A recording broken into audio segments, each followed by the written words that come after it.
Les commissariats voient défiler dans leurs couloirs toutes sortes de voyous, toutes sortes d'histoires. Vous passez à 50 cm d'un mec qui agonisait. Il filait son sang. Et toi, tu te marres? Non, mais t'as pas honte? J'ai pas voulu la tuer. T'as pas voulu la tuer? Qu'est-ce qui s'est passé alors? Je pouvais pas me contrôler. Tu pouvais pas te contrôler? Du simple fait divers à l'enquête de haut vol, les plus grandes affaires criminelles finissent toujours par se retrouver dans ces bureaux, entre les mains des hommes et des femmes de la police judiciaire. Le bagagiste de Roissy. Cette affaire aurait pu devenir l'une des pires erreurs judiciaires des années 2000. Le 28 décembre 2002, des armes et des explosifs sont retrouvés dans le coffre de la voiture d'Abderrezzaq Besseguir, un bagagiste travaillant à l'aéroport de Roissy. Il clame son innocence, mais pour la police, la presse et pour la France entière, il n'y a pas de doute. Le jeune homme est un terroriste sur le point de commettre un attentat. L'affaire paraît simple. Elle va pourtant emmener les policiers de la brigade criminelle dans un scénario digne des meilleures séries noires. À leur tête, à cette époque, un grand flic. Il est passé par les services les plus prestigieux. STUP, section antiterroriste, anti-gang. Pour lui, l'évidence ne fait pas forcément un bon coupable. Il ne faut surtout pas rester sur l'idée ou la piste qui paraissent évidentes. Ça peut être la bonne, mais si on ne travaille pas sur les autres pistes, ça va fragiliser la première piste. Et donc, il est très important d'avoir toujours en soi un doute. Cet homme, c'est Frédéric Pechnard.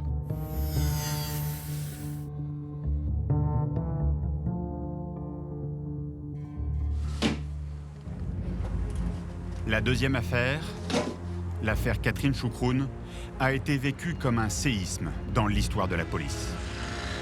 Le 20 février 1991, cette jeune policière de 27 ans est froidement assassinée sur le bord du périphérique parisien.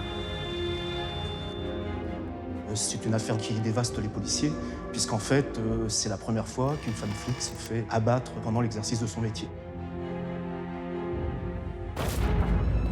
L'affaire est sensible et s'annonce particulièrement complexe. On n'a rien. On a une scène de crime qui est vide. On se rend bien compte que non seulement on n'a pas d'éléments matériels, mais on n'a même pas de mobile. Tout un groupe de la brigade criminelle de Paris est mobilisé. À sa tête, un homme. Alain Vasquez.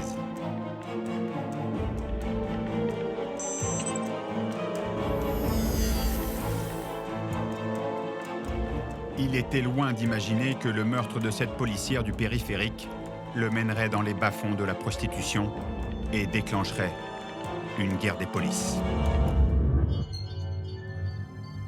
C'est pitoyable parce que Catherine Choukroun méritait certainement autre chose que ce désintérêt et ce sabotage d'enquête. Malgré tout, aujourd'hui encore, 27 ans après son assassinat, Catherine Choukroun reste une icône au sein de la police. Tout a commencé un soir de février 1991. Ce devait être une mission tranquille, une mission de routine. Installer un radar sur le périphérique parisien, porte de Clignancourt, et le surveiller durant une bonne partie de la nuit. En 91, les radars fixes n'existent pas encore. À l'époque, les policiers utilisent des appareils transportables, des barbecues comme ils les appellent. Donc pour ce soir, implantation du radar en T1 sur l'ensemble du secteur. Et depuis quelque temps, certains ont été volés dans le secteur. Alors, il faut rester à proximité.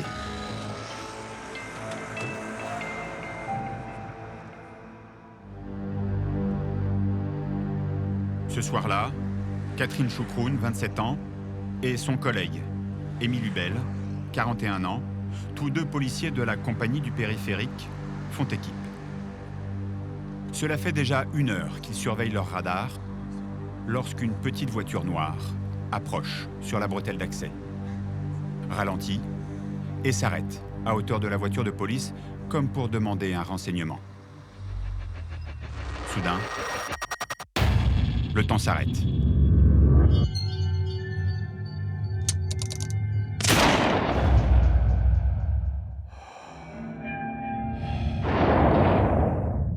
Deux coups de feu claquent.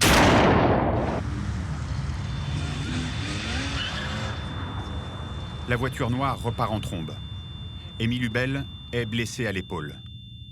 Catherine Choukroun, elle, est touchée au niveau du cou.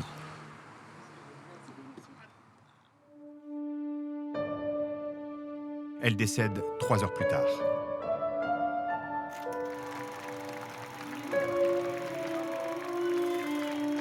Catherine Choukroun était mariée et toute jeune maman d'une petite fille de 6 mois. Elle revenait tout juste de congé maternité. Elle avait choisi de travailler de nuit, justement pour avoir le temps de s'occuper de son bébé pendant la journée.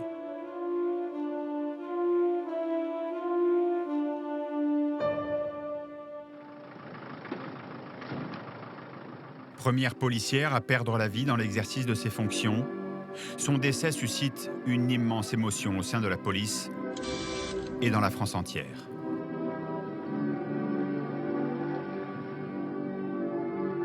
Le décès d'un policier, c'est toujours, pour le ministre de l'Intérieur, une nouvelle terrible. Mais aujourd'hui, peut-être encore plus, puisqu'il s'agit d'une jeune femme de 30 ans qui était mère d'un bébé. Je n'ai pas d'éléments précis à donner en ce qui concerne l'enquête, mais croyez-moi qu'elle sera menée avec le maximum d'efficacité. Le ministre de l'Intérieur a peut-être parlé un peu vite. Les enquêteurs n'ont pas de mobile et aucune empreinte sur la voiture de police.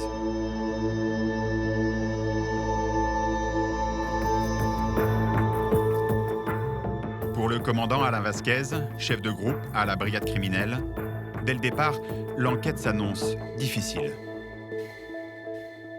Contrairement à bon nombre de scènes de crime, là, on va disposer d'aucun élément matériel. Alors, Alain Vasquez se tourne vers les experts en balistique. Il espère que les rayures laissées par le canon sur les balles détermineront l'arme utilisée. Avec un peu de chance, cette arme se trouve dans leur fichier. Seulement, Catherine Choukroun a été abattue avec de la chevrotine tirée par un fusil de chasse. Donc il n'y a même pas eu d'éjection de cartouches. Et la chevrotine ne supporte aucune trace dans les canons des fusils de chasse, puisque ce sont des canons lisses. Donc on n'a pas à espérer de ce côté-là. Voilà. Le premier témoin à être entendu, c'est évidemment Émile Hubel, le collègue de Catherine Choukroun. Alors, lui, il déclare que quand il a vu cette voiture s'approcher de la leur, il a pensé, comme ce qui arrive fréquemment, qu'il s'agissait d'un automobiliste qui s'était fait flasher et qui venait solliciter l'indulgence immédiate de la police. Tous les propriétaires des voitures flashées par le radar de Catherine Choukroun, mais aussi par les autres radars des environs, sont entendus. Sans succès.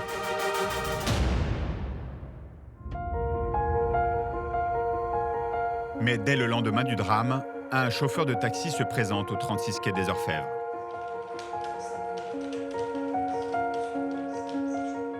Et là, il a vu un véhicule de petite cylindrée, mais quand même assez puissante, qui s'engageait sur le boulevard périphérique depuis la porte de Clignancourt, se portait immédiatement sur la file de gauche.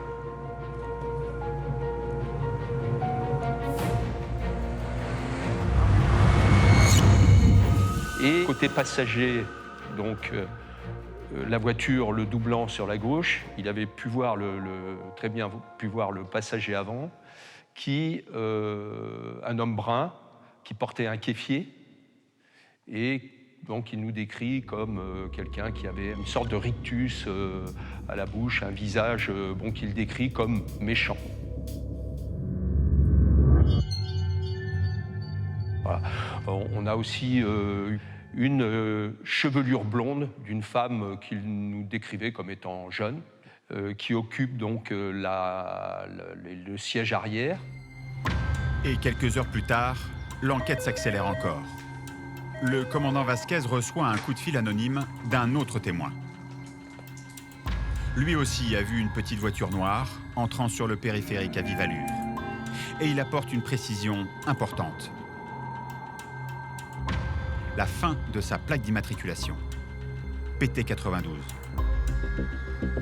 Alors toutes les petites citadines noires volées, dont l'immatriculation se termine par PT92, sont recherchées.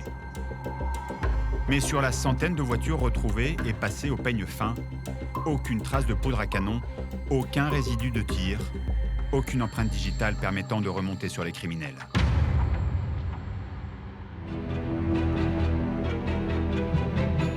Toutes ces vérifications ne conduisent à aucune piste, mais elles amènent les enquêteurs à une conclusion effroyable.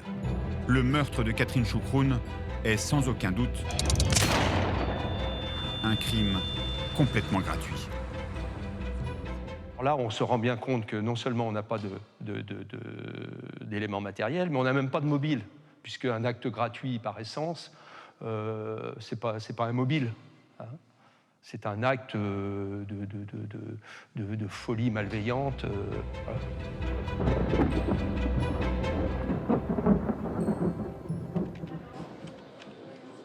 Après 3 mois d'enlisement, les policiers ont enfin le début d'une piste. Une prostituée se présente à la criminelle. Elle a des révélations à leur faire. Elle a rencontré dans un bar à Paris une certaine Choupette, qui serait la fille présente dans la voiture au moment des faits. Alain Vasquez lui fait réaliser un portrait robot. Donc cette Choupette correspond à la description physique qui nous a été faite par le chauffeur de taxi, à savoir qu'elle est blonde et qu'elle est elle-même prostituée rue Saint-Denis, au 194-196 rue Saint-Denis, à Paris. Choupette. Ce n'est qu'un surnom, mais au moins les enquêteurs de la brigade criminelle savent où elle travaille. Le problème, c'est qu'à l'époque, la rue Saint-Denis est un haut lieu de la prostitution parisienne, tenu par des proxénètes et des voyous en tout genre, se livrant à toutes sortes de trafics. Autant dire que le moindre flic s'y fait instantanément détroncher, comme ils disent. C'est un endroit, disons, où les policiers qui ne sont pas spécialisés ont beaucoup de mal à passer à être discrets. Hein. Alors, Alain Vasquez fait appel à la brigade de répression du proxénétisme, celle qu'on appelle la mondaine. À sa tête, une commissaire qui deviendra quelques années plus tard la première femme à diriger la brigade criminelle, Martine Monteil.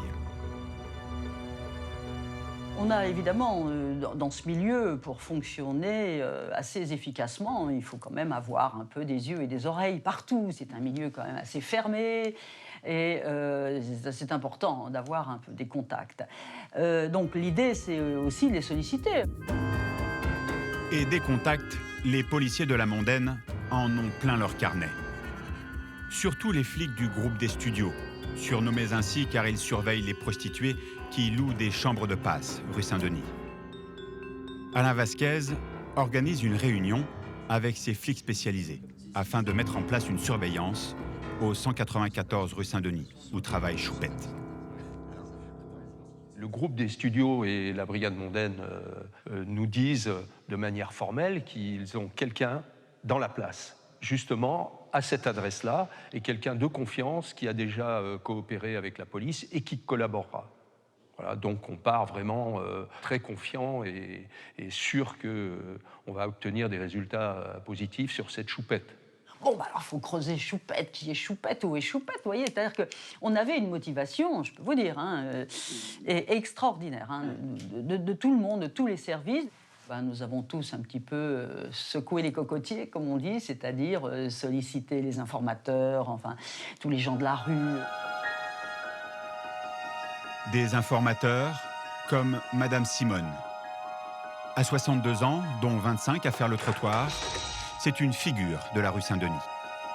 Elle connaît tout le monde, est au courant de tous les ragots.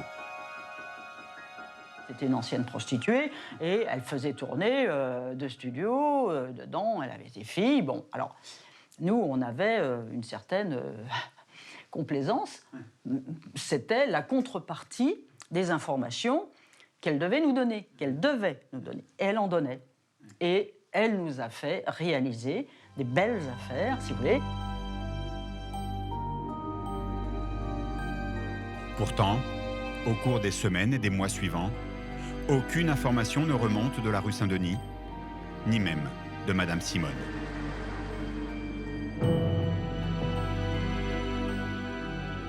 Alors bon, le temps passe, rien. Ce qui nous semblait quand même assez étonnant, c'est qu'à chaque fois, c'est à la brigade criminelle d'aller solliciter le groupe des studios. Je veux dire, ils ne se sont jamais manifestés d'eux-mêmes. Il fallait qu'on aille à la pêche aux renseignements auprès d'eux. Il fallait qu'on leur demande alors, il y a quoi de neuf? Est-ce que ça avance sur Choupette? C'est quand même bizarre, personne ne la connaît. Bon, et voilà, c'était négatif, quoi. Peu à peu, les relations se tendent entre la mondaine et la crime. Inexorablement, l'enquête s'enlise.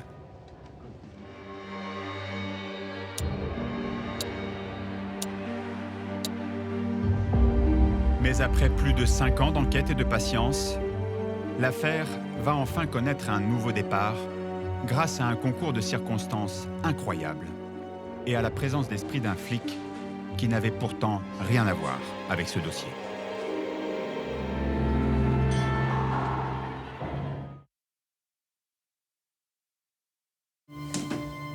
L'enquête sur l'assassinat de la jeune policière Catherine Choukroun piétine depuis 5 longues années.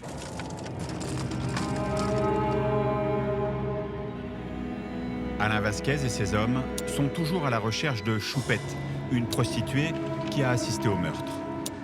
Ils commencent à désespérer lorsque le 31 décembre 1996, le hasard fait qu'un flic de la brigade des stupes, Henri, croise une vieille connaissance. Ce soir-là, je me suis rendu chez un ami restaurateur à Montreuil pour lui souhaiter le nouvel an et je me suis attablé avec lui. Encore en activité aujourd'hui, il a tenu à garder l'anonymat pour nous raconter cet épisode. On a pris une petite coupe de champagne. J'ai vu que Simone se trouvait au comptoir. Simone, l'informatrice de la rue Saint-Denis. Elle n'est pas seulement en relation avec les flics de la mondaine, c'est aussi une vieille connaissance d'Henri.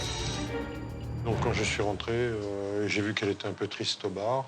Et donc je l'ai conviée à venir boire un verre avec nous. Simone accepte l'invitation et tous les deux discutent une dizaine de minutes.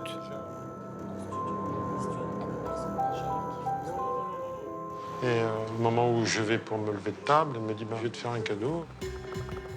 Grâce au cadeau de Madame Simone, l'enquête qui dormait depuis 5 ans va faire un bond phénoménal et va semer le chaos jusque dans les hautes sphères de la police judiciaire.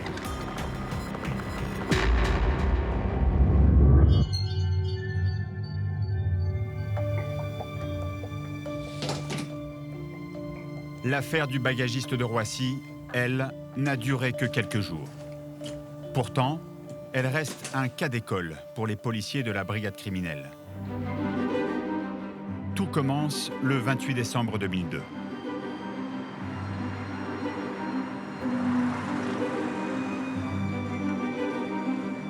À 6h30 du matin, un homme se présente à la PAF, la police de l'air et des frontières.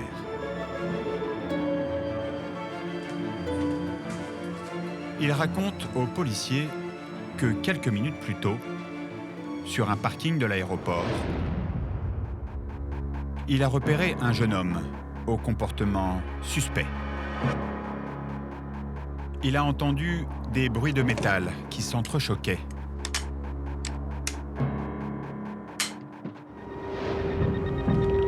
Il en est persuadé. Le jeune homme manipulait des armes. Car le bruit des armes, ça le connaît.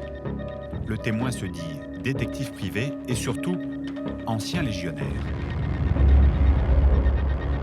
Puis il apporte une autre précision inquiétante. Le suspect a enfilé un gilet jaune comme celui que portent les bagagistes. Il travaillerait donc à l'aéroport.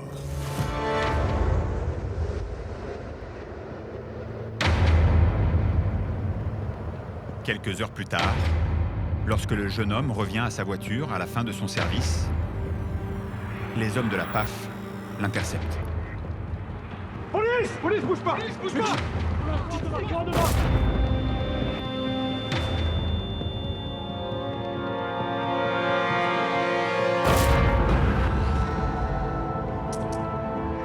Le témoin qui les a prévenus ne s'est pas trompé. Dans le coffre du bagagiste, les policiers découvrent un arsenal. Un Colt 45, l'arme des voyous par excellence. Un calibre puissant, laissant peu de chance à celui qui en est la victime. Et puis, un pistolet mitrailleur Scorpio, une arme de guerre yougoslave. Il y a aussi de quoi faire sauter un avion. 1 kg 250 grammes d'explosifs militaires, avec ses détonateurs, et dans la boîte à gants, de la documentation sur du matériel militaire. Et surtout, la raison pour laquelle il s'apprêtait à frapper, des tracts défendant la cause palestinienne.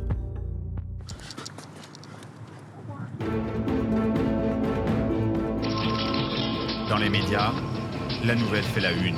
Une information de toute dernière minute exclusive. À leur arrivée, les enquêteurs découvrent un pistolet automatique. Alerte à l'aéroport de Roissy, 5 pains de plastique et 2 détonateurs. L'homme de 27 ans, qui était bagagiste à l'aéroport, est actuellement en garde à vue.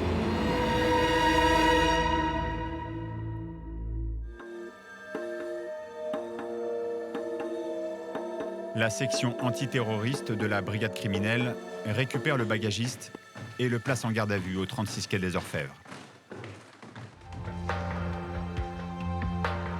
La presse, les policiers de la crime et leur directeur Frédéric Pechnard ont la même conviction.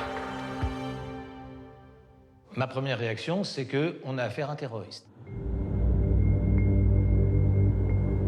Il faut se replacer dans le contexte de l'époque. On est fin 2002. Je vous rappelle qu'en 2001, on a eu bien sûr l'attentat d'Al-Qaïda revendiqué par Al-Qaïda à New York, sur les tours jumelles. Donc on est dans un contexte où toutes les démocraties du monde sont inquiets à l'idée qu'on fasse sauter un avion. C'est une terreur absolue. Et dès le lendemain, un nouvel élément charge encore Abderrezzaq Besseguir.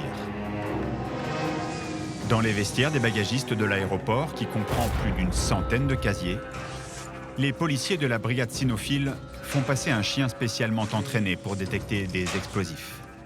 Et un des chiens explosifs, à proximité immédiate du casier de Besseguir, va marquer l'arrêt.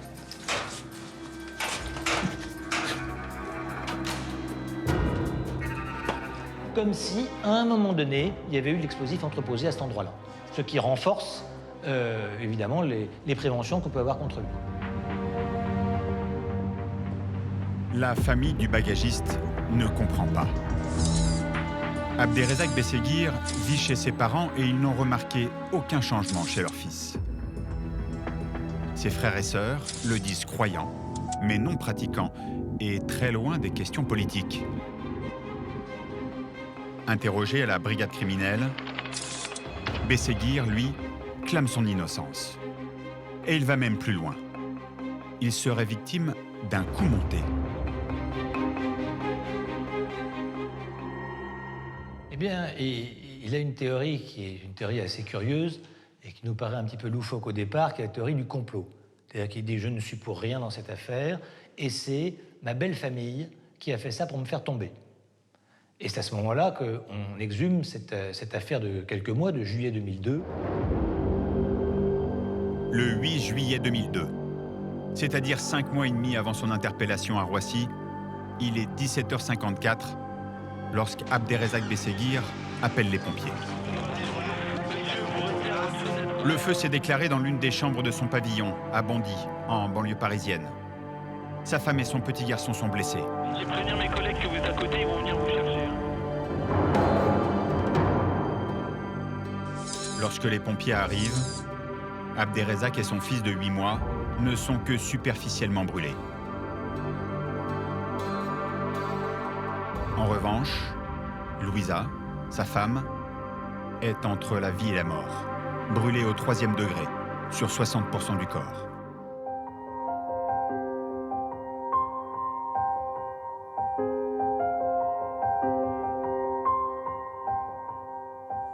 À l'hôpital, les médecins la placent en coma artificiel.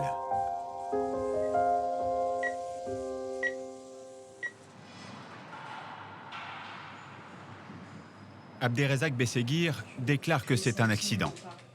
Mais ses beaux-parents, eux, l'accusent de tentative de meurtre.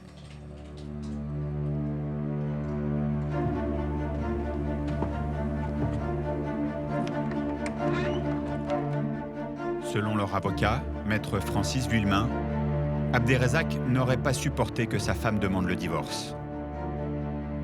On l'a retrouvée dans la chambre conjugale, carbonisée, avec à ses pieds une valise qu'elle venait de remplir. Il y en avait déjà une dans le coffre de sa voiture, alors qu'elle venait d'annoncer qu'elle voulait divorcer, car il l'avait battue. Et ça, c'est dans le dossier, c'est des choses indubitables. Car il l'avait battue, il la frappait régulièrement. La famille, des amis en sont témoins. Plusieurs fois, je sais que Louisa a été frappée par Abdel. Louisa avait reçu un coup de poing à l'œil de la part d'Abdel. Des ecchymoses constatées à plusieurs reprises chez son médecin en sont témoins aussi. Son médecin a déclaré à la police qu'elle venait le voir dans la majorité des cas pour faire constater les coups qu'elle recevait. Jusqu'au jour où elle en avait assez des coups, des disputes, et elle a annoncé qu'elle partait. Et c'est dans ce contexte qu'elle se retrouve couverte de white spirit et enflammée. Selon l'avocat de la famille, tout accuse Abderrezzaq Besseguir dans cette affaire d'incendie. Surtout qu'en garde à vue, il change plusieurs fois de scénario. Besseguir donne 4 versions différentes quand le suspect principal, tout le monde le sait en matière pénale, en matière criminelle, donne 4 versions différentes au cours de quelques jours successifs. C'est qu'il a manifestement quelque chose à se reprocher. Seulement, à part le fait qu'Abderrezzaq Besseguir ait changé 4 fois de version, les enquêteurs n'ont trouvé aucune preuve de sa culpabilité. Il est donc libéré.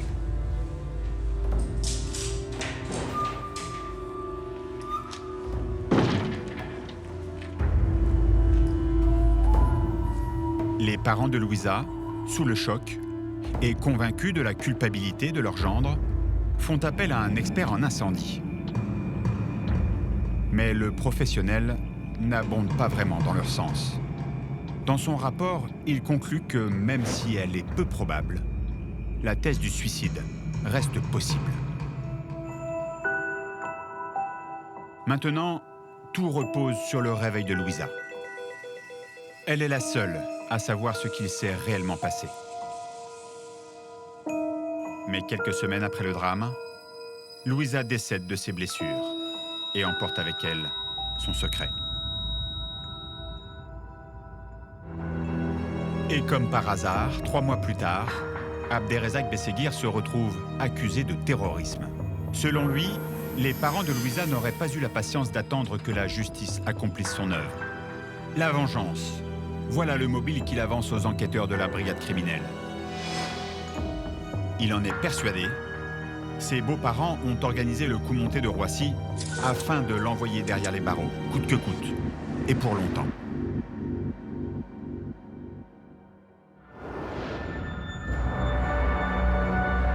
Au 36 quai des Orfèvres, Frédéric Pechnard ne croit pas beaucoup à la théorie du complot. Mais les policiers de la criminelle ont une règle. Avant de fermer une porte, il faut d'abord s'assurer que rien ne se cache derrière. Alors les enquêteurs s'intéressent à celui par qui tout a commencé. Le témoin qui a donné l'alerte à Roissy. Puisque l'affaire commence avec le témoin, on peut penser que c'est le déclencheur. Donc si c'est un coup monté, il est forcément dans le coup monté. C'est pour ça qu'il est à la fois témoin et suspect. Il s'appelle Marcello et il semble être au-dessus de tout soupçon. L'homme se dit détective privé et ancien légionnaire. La question que je lui pose, assez simple, c'est bon, très bien, on a entendu ce que vous allez nous dire, mais qu'est-ce que vous faisiez à 6h40 du matin à Roissy, en train de vous promener le long d'un parking? Vous preniez un avion, qu'est-ce que vous faisiez? Et il me répond qu'il ne veut pas me répondre. J'ai dit, comment ça, vous ne voulez pas me répondre? Non, c'est personnel, c'est secret, j'étais en train de travailler, c'est secret professionnel, je ne peux pas vous le dire.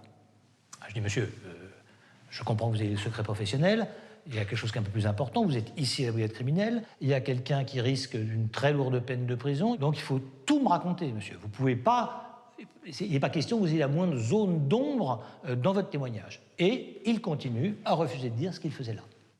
Donc ça ne me plaît pas du tout. Je demande au chef de section antiterroriste, Amaury de Haute-Cloque, de le placer en garde à vue.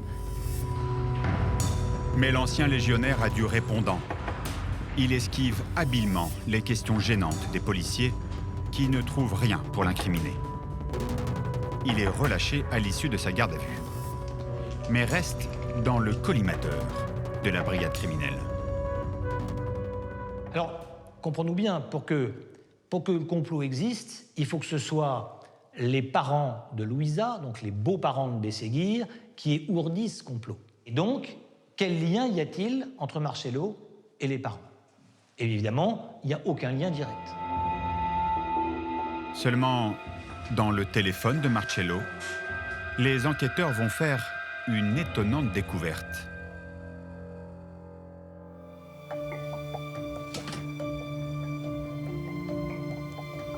Dans l'affaire Catherine Choucroune, du nom de cette jeune policière abattue froidement sur le bord du périphérique, cela fait plus de 5 ans que le commandant Alain Vasquez et ses hommes recherchent vainement une certaine Choupette, une prostituée qui a assisté au meurtre. Mais le 31 décembre 1996, Henri, un flic qui n'a rien à voir avec l'affaire, croise une vieille connaissance, Madame Simone, l'indique des policiers de la brigade mondaine. Elle détient une information capitale concernant la voiture des tueurs. Et elle décide d'en faire cadeau à Henri.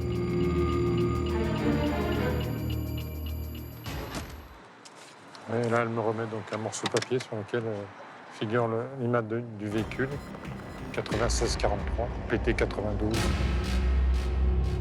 Elle lui apprend aussi que Choupette, la prostituée qui se trouvait à l'arrière de la voiture, se prénomme en fait Johanna. En quelques minutes à peine, l'affaire progresse plus que durant les 5 années précédentes. Mais le plus incroyable, c'est que Simone avait déjà donné ses renseignements décisifs dès le début de l'enquête. Juste après les faits, elle avait communiqué ces informations à un officier de la BRP, la brigade de répression du proxénétisme de Paris, et lequel, manifestement, n'avait pas donné suite. Par contre, on lui avait demandé de n'en parler à personne. Voilà. Si Simone dit vrai, la mondaine aurait gardé ces infos pour elle pendant tout ce temps, au lieu de les communiquer à la brigade criminelle. Dès le lendemain, Henri livre sa petite bombe à Alain Vasquez.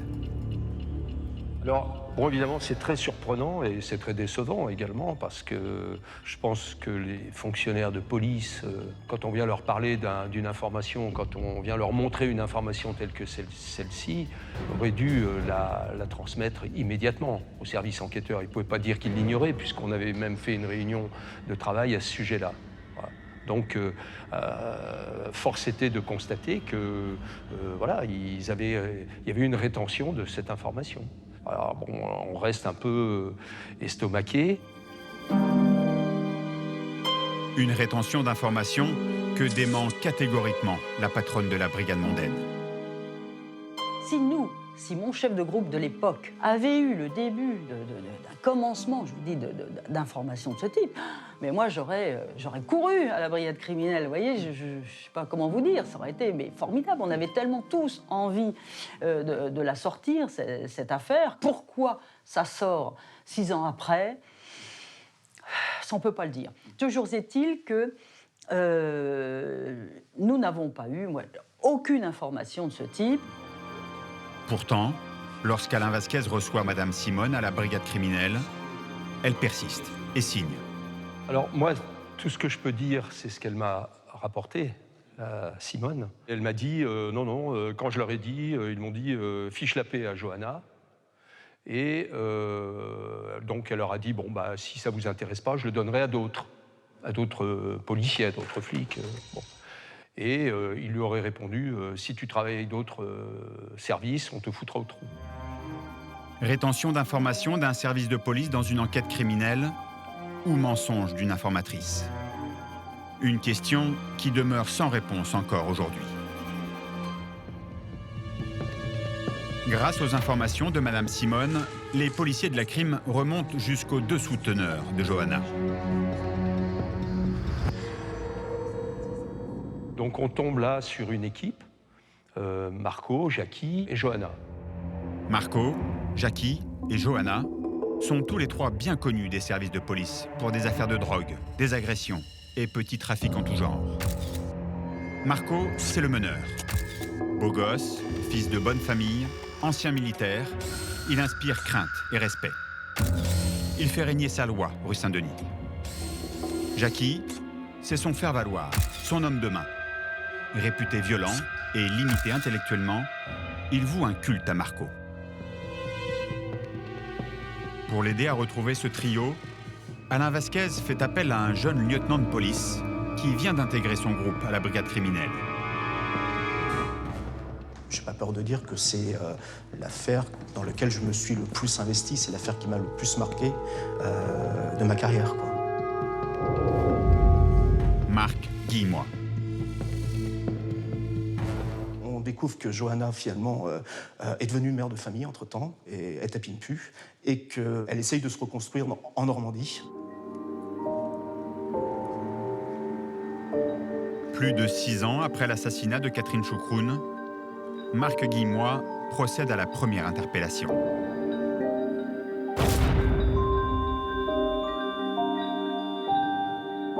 Et je pense que c'est le moment le plus important, en fait, de l'enquête, puisque lorsque je l'interpelle à 6 h du matin, en fait, j'interpelle qui? J'interpelle non pas la prostituée de la rue Saint-Denis, mais une maman. Il compte sur elle pour témoigner à charge contre ses 2 complices présumés. Et pour ça, il va faire preuve de psychologie. J'essaye de jouer un petit peu la corde sensible, la corde de la maman. Je lui dis, tu vois, Johanna, ton petit garçon, il a la chance d'avoir une maman. Moi, je travaille sur un dossier où il y a une petite fille qui n'a plus sa maman. Et je sens qu'elle est très sensible à tout ce que je peux avancer. Au fil des kilomètres, Johanna commence à parler et reconnaît qu'elle était bien dans la voiture le soir du crime. Mais elle va s'y mettre dans la voiture. Elle va dire oui, effectivement, moi je me souviens, je suis dans un véhicule, il vient de se passer quelque chose de très grave. Je revois le passager avant droit qui remonte sa vitre, l'air frais qui me réveille parce que je suis complètement shooté.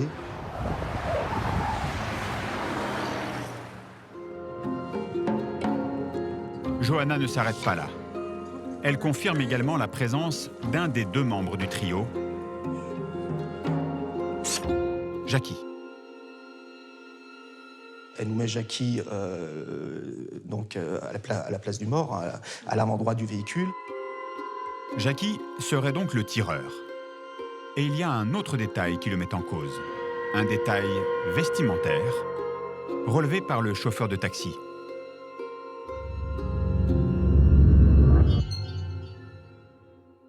À savoir le foulard palestinien, le kéfier. Ça, c'est quelque chose, par contre, qu'on a pu recueillir auprès de plein de personnes. À savoir que Jackie, il a un kéfier et que dans les années 90, il est affublé de ce kéfier. Donc, c'est un élément pour nous solide. Jackie est donc interpellé. Il est placé en détention provisoire, comme Johanna. Et puis, Jackie va nous aider un petit peu. Parce que Jackie, depuis le fond de sa cellule, il va faire des déclarations au juge. Il va dire finalement que lui, il est dans le véhicule, mais qu'il n'a rien fait. Mais par contre, il va donner le nom de celui qui a tout fait, un certain Marco. Marco aurait conduit la voiture le soir du crime. Donc Marco, on va aller le chercher dans une petite cité balnéaire à Saint-Malo. Je m'en souviens très bien parce que c'est le jour où mon fils est né. Je suis à Saint-Malo lorsque j'apprends que mon fils vient au monde. Donc on a fait FISA pour l'interpeller et pour regagner le quai des Orfèvres à vive allure. Les 3 auteurs présumés sont derrière les barreaux et attendent leur procès aux assises. Mais un conflit d'intérêts surréaliste au sein même de la police judiciaire va tout remettre en question.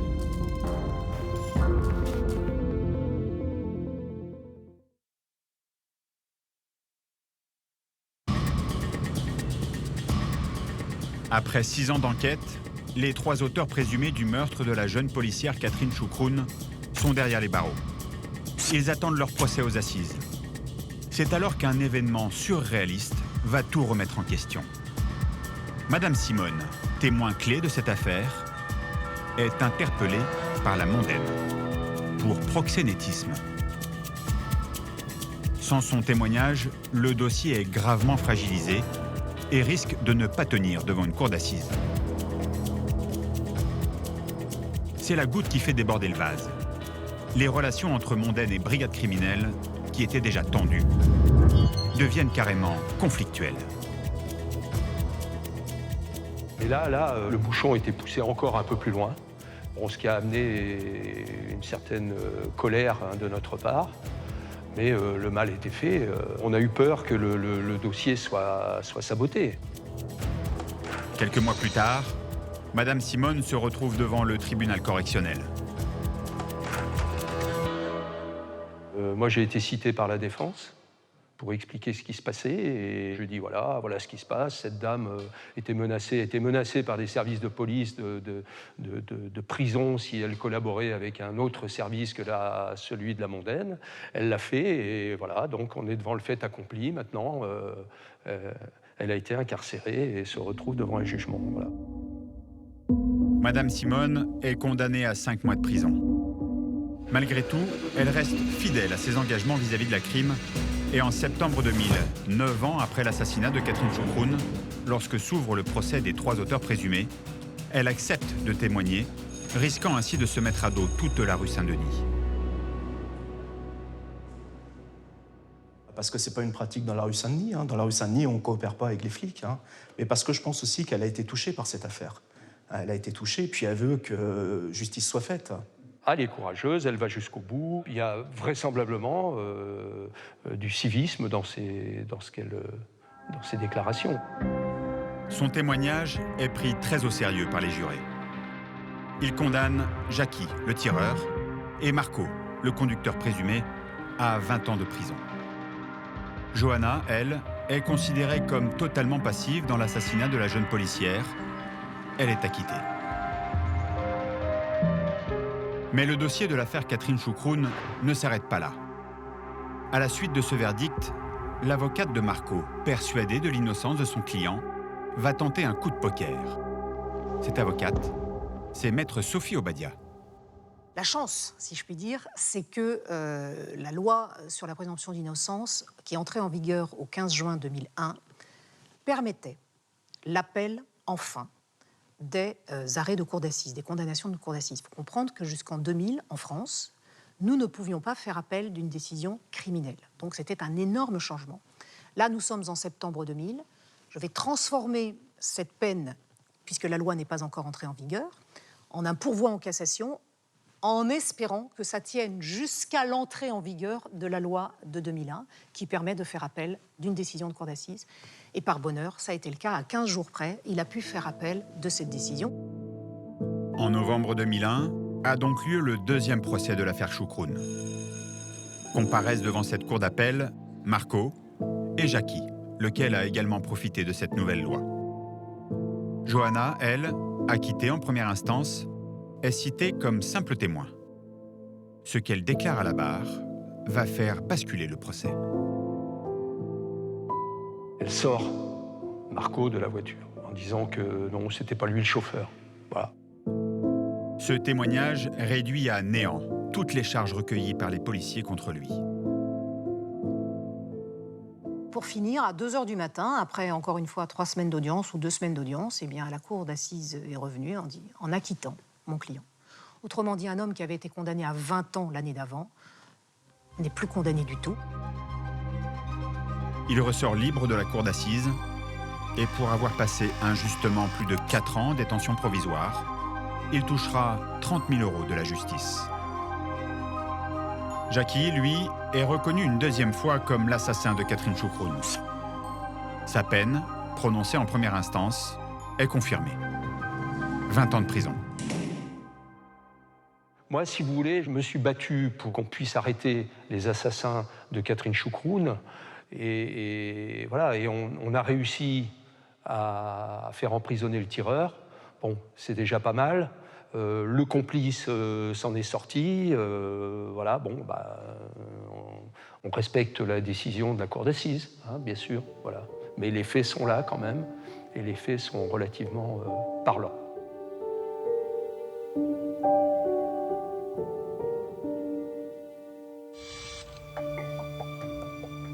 Dans l'affaire du bagagiste de Roissy, le commissaire Pechnard cherche à savoir si Abderrezzak Besseguir était prêt à faire sauter un avion avec le plastique retrouvé dans son coffre, ou bien victime d'un complot organisé par sa belle famille, comme il le prétend. Le policier auditionne alors celui qui l'a dénoncé, Marcello. Quand il fouille dans son téléphone, il découvre un appel d'un certain Patrick, reçu à 4h38 du matin, soit quelques heures avant la découverte des armes. Pour les enquêteurs, l'appel est suspect. On contacte Patrick, on l'entend, on va d'ailleurs aussi le placer en garde à vue, on l'entend, et il dit bah oui, c'est un de mes amis, on se voit fréquemment, on déjeune ensemble, on s'aime bien, on envisage, comme on fait toujours les deux à peu près le même boulot, de travailler peut-être un petit peu ensemble, et c'est comme ça que on est en contact. Dit comme ça, c'est un coup de fil banal entre deux copains. Rien ne laisse penser qu'ils ont été engagés par les parents de Louisa. Le couple est persuadé que le bagagiste a tué leur fille parce qu'elle voulait divorcer. On a d'un côté Marcello et Patrick, alors, qui se connaissent, ils ne le nient pas d'ailleurs, hein, qui se fréquentent, qui se sont téléphonés beaucoup la nuit d'avant. De l'autre côté, la belle famille de Besseguir, et pour l'instant, on ne fait aucun lien entre les deux mondes. Et donc, tant qu'il n'y a pas de contact, il n'y a pas de complot. Les hommes du commissaire Pechnard se plongent alors dans le dossier de l'incendie survenu 6 mois plus tôt et qui a coûté la vie à la femme du bagagiste, Louisa. Ils convoquent l'expert embauché par les parents de Louisa pour enquêter sur le départ de feu. Et ils ne vont pas être déçus. On va chercher cet expert en incendie, ne serait-ce que pour avoir son opinion, savoir si oui ou non, à son avis, en dehors de ce qu'il a pu écrire, il y a effectivement un risque d'être passé à côté d'un homicide ou pas. Et en fait, ce qu'il va nous apprendre, c'est pas ça. Ce qu'il va nous apprendre, c'est beaucoup plus fondamental que ça. C'est que, évidemment, on lui pose la question, comment est-ce que vous avez connu la famille, la belle famille de Besseguir?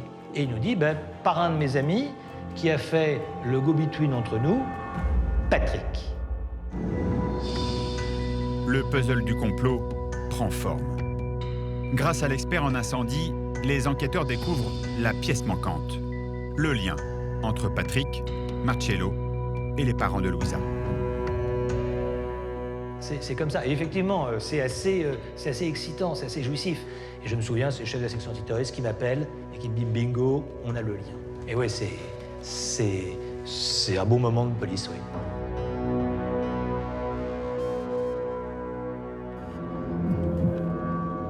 Le fameux Patrick, Marcello, le légionnaire, et les parents de Louisa sont placés en garde à vue. Et contre toute attente, le premier à passer aux aveux, c'est Marcello. Puis c'est au tour de Patrick de se mettre à table et d'expliquer pourquoi il a monté toute cette machination.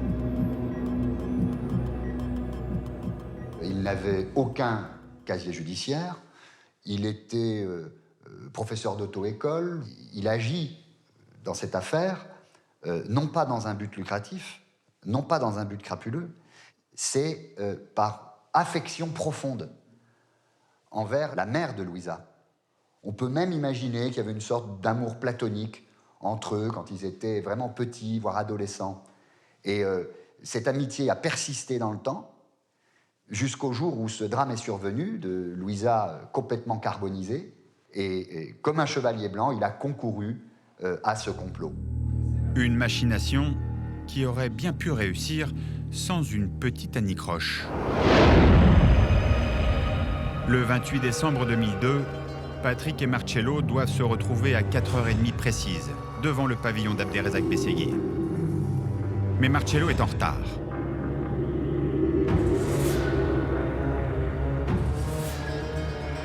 À 4h38, il appelle Marcello. C'est le coup de fil de trop. Bon alors, qu'est-ce que tu fous là? Vas-y, je t'attends. Celui qui permettra aux enquêteurs de la crime de faire le lien entre les deux hommes. Quelques minutes plus tard, Marcello arrive enfin.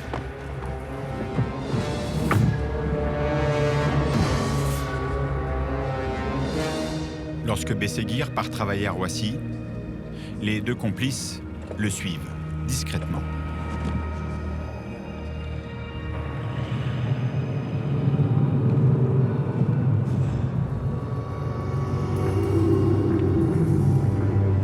Arrivé à l'aéroport, Marcello continue la filature à pied pour être certain qu'il ne fasse pas demi-tour.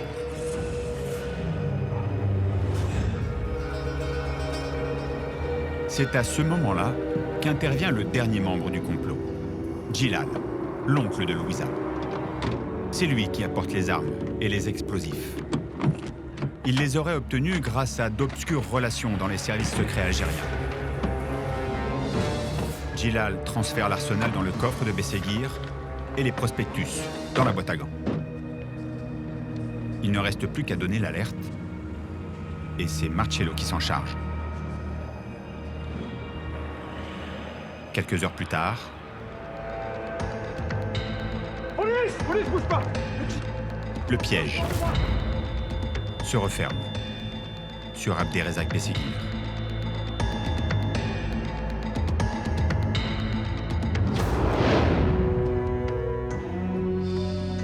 Au cours de leur audition, les parents de Louisa avouent du bout des lèvres. Ne voyant aucun procès venir dans l'affaire du décès de leur fille, ils avaient décidé de se faire justice eux-mêmes. C'était un complot. Le bagagiste de Roissy est sorti de prison cet après-midi. Il avait été mis en examen après qu'on eut découvert armes et explosifs dans le coffre de sa Abderrezak voiture. Besseguir peut à nouveau jouer avec son fils. Pendant 10 jours, la prison les a séparés. Depuis son arrestation, il criait au complot. Les enquêteurs La ont justice remonté l'a la entendu. piste familiale. Le bagagiste de Roissy n'était pas un terroriste. Ben, c'est une satisfaction, mais une double satisfaction. La première satisfaction, qui est très importante, c'est qu'on a permis à un innocent de ne pas être condamné. Et la deuxième satisfaction, c'est qu'on a résolu une affaire.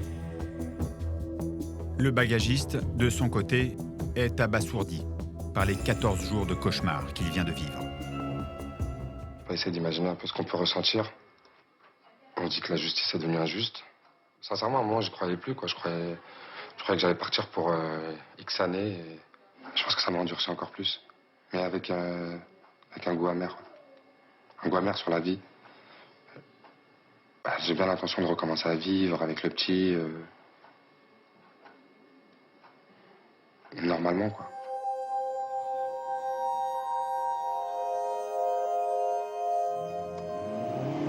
Un an plus tard, les 5 comploteurs comparaissent devant le tribunal correctionnel de Bobigny pour dénonciation d'un crime imaginaire.